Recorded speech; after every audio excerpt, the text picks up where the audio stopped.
ng bopis. Yan.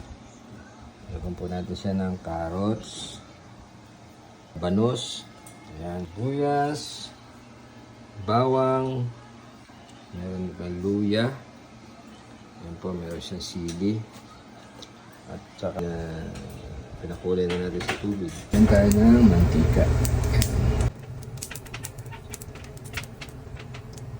Luya, ginger.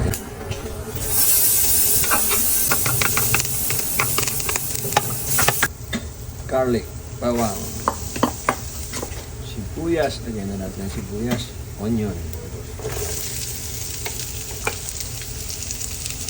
Ang ating sili. Wala tayong pula, ito samahan din po ito.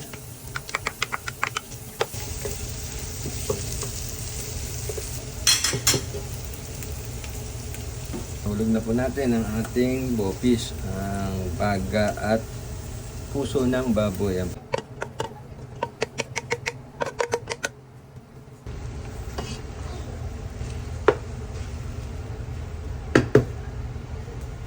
So, lagyan na po natin siya ng suka. Ayan.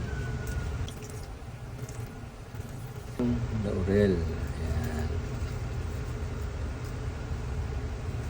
Paminta. Gin.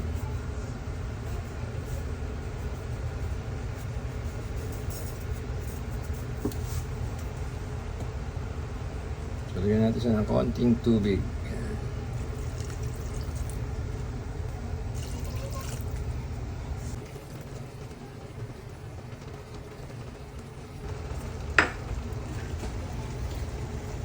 Yan natin ang carrots. Yan.